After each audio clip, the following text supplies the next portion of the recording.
how to log out of your Fortnite account.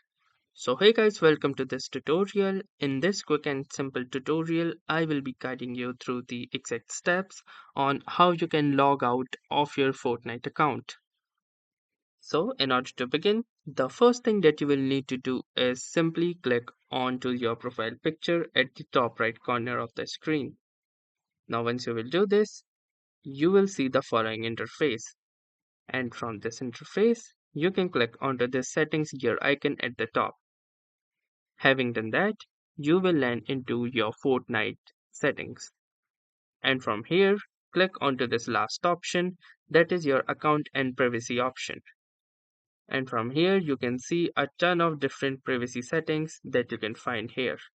And one such option under the account is logout. So to log out from your Fortnite account, simply click onto this logout button and it will give you a prompt which says, are you sure you want to log out of Fortnite?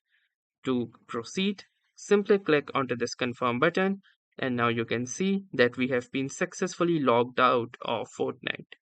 So that's how easily you can log out of your Fortnite account. So that was all for this tutorial. Thanks for watching and have a nice day.